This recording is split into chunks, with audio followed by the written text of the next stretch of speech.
Je vais vous faire une confession. Parfois, je suis vachement hype par une nouvelle technologie, un nouveau logiciel de prise de notes, une console ultra moderne, un nouveau framework de développement web, un nouvel appareil de capture vidéo qui va m'aider à faire mon travail beaucoup mieux ou m'enlever une grosse épine du pied. Alors moi, quand je suis hype, je vous dis, je suis hype. Je passe mon temps à me renseigner dessus, à écumer Reddit, je mets la cloche sur les bons comptes Twitter pour être le tout premier le jour de la sortie. Je vous dis, je suis un malade. Et je vais être honnête avec vous, parmi ces technologies que j'attendais avec impatience, ne figure pas la 5G. Je vais pas raconter des histoires ou simuler un enthousiasme que je n'avais pas. Pourtant, je suis vraiment curieux de nature. Mais je voyais pas quel impact ça allait avoir sur moi, sur mon métier. Et vous savez, moi, tant que je peux pas faire des tests avec mes mains, comprendre les technologies en profondeur, ah voilà, je passe mon tour. Jusqu'à il y a quelques jours, il y a Orange qui est venu nous voir en nous disant, alors écoute, on a un truc pour toi. Mardi, c'est le MWC. Il y a Michael Trabia, le chef technologie et innovation de Orange, qui veut taper très fort avec une démonstration en direct. Ils ont installé une course de voitures de modélisme dans un bâtiment à Paris. Jusque-là, tout va bien. Ensuite, ils ont installé des caméras sur les voitures de sorte qu'elles sont contrôlables via une appli sur un smartphone. L'idée étant que j'affronte l'autre Michael ainsi que mon acolyte Mathieu. Bon, soit, j'en tombe pas encore de ma chaise. Mais en fait, ce qui rend la chose totalement improbable, c'est que moi, je ne vais pas piloter dans la pièce, ni dans le bâtiment, ni à Paris, mais à Barcelone. J'aurai un smartphone connecté au réseau 5G d'Orange à des milliers de kilomètres et je vais devoir essayer de battre Mathieu, qui sera lui à quelques mètres. Sinon, de ce qu'on m'a dit, on m'a préparé un gage terrible en cas de défaite. Alors le gage, c'est que le perdant entre moi et Michael, Micode, il doit faire un poème avec des métaphores Haïti dans une prochaine émission de Underscore. Ah, Concept incroyable, non? Là, j'avoue, même moi, je suis vraiment curieux de voir. En tout cas, s'ils y arrivent sans plus attendre, je vous embarque. On va à Barcelone. Un truc que j'avais déjà entendu qui différencie la 4G et la 5G, c'est leur optimisation vis-à-vis de la direction et du nombre d'utilisateurs. Et ça, c'est grâce à un truc qui s'appelle le beamforming ou formation de faisceau en français. Le beamforming, c'est le fait de diriger un signal dans une seule direction.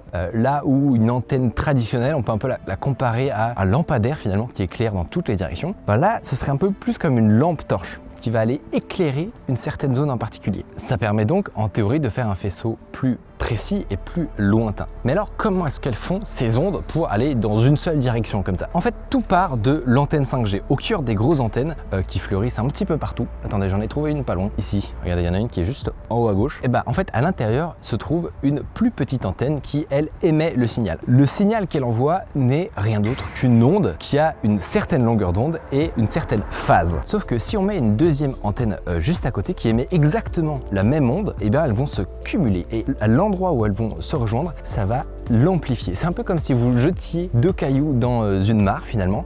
L'endroit où se rejoignent les ondes, ça amplifie le signal. Si on cumule ça avec 2, 3, 4 antennes, ça peut faire un truc très lointain et très précis. Et un truc qui est un peu moins connu, c'est que ça permet d'avoir aussi moins d'interférences parce que on diminue le nombre d'émissions, on arrête de tirer partout finalement et que ça rebondisse sur tous les objets. Et donc normalement, ça devrait réduire un petit peu la pollution électromagnétique environnante. Je sais pas si vous voyez la fin de Minecraft, mais il y a un petit côté Ender Dragon en fait, avec les tours comme ça qui vont cibler le dragon au fur et à mesure qu'il se déplace. D'antenne 5G en antenne 5G, il y a un petit côté Minecraft, j'y avais pas pensé.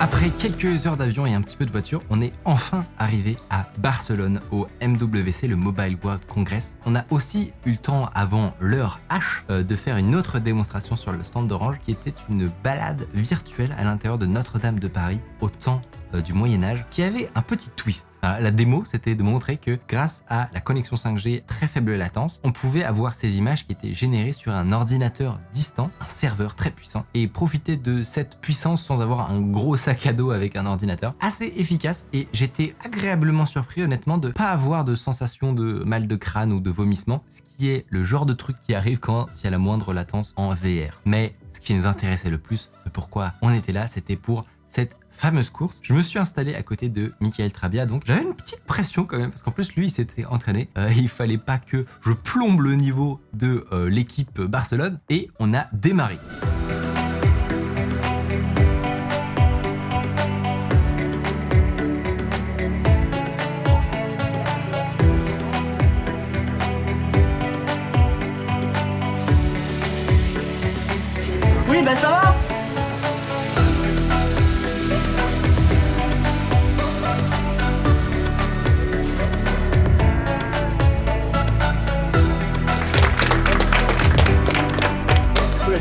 faire huilier par Michael sur ce circuit. Et en fait, lui, il joue avec moi en 5G depuis Barcelone. Et moi, je suis dans les locaux d'Orange à Paris. Je vais penser à mon poème, mais c'était assez fou en vrai. Et je pense qu'on se rendait pas compte, mais depuis la tablette, ça allait très très vite. Et après des tours acharnés, des têtes à queue, et c'est une victoire de la part du joueur français. Je pense qu'ils étaient contents en vrai, parce que ça veut dire que c'est l'équipe connectée à distance qui a gagné. Et voilà quoi, c'est beau en fait. Plus sérieusement, c'est une démo qui est très marrante, mais qui permet surtout de montrer très concrètement c'est quoi le nouveau champ d'application de trucs qui vont être possibles à l'avenir. Et surtout, le principal truc que j'ai retenu de cette expérience et des discussions que j'ai pu avoir avec les équipes sur place, c'est que la 5G, c'est un gros potentiel de nouveaux usages qui vont être possibles à l'avenir, mais c'est même pas forcément le truc le plus intéressant dans ce qui est en train de se passer, parce que ça s'inscrit dans un très gros travail de modernisation que les opérateurs doivent faire pour prévoir d'avance les saturations du réseau actuel, qui pourraient en fait arriver bien plus vite que ce qu'on ne le pense dans les grandes villes, et faire une migration fluide des anciennes couches technologiques obsolètes vers des nouveaux trucs plus automatisés et optimisés sur le plan énergétique sur l'ensemble du territoire. Que des sujets un peu moins vendeurs, mais vraiment hyper intéressants. Bref, on dit merci Orange pour l'invitation. J'espère que vous avez appris quelques trucs et nous on se dit à très bientôt. C'était Mickaël, salut.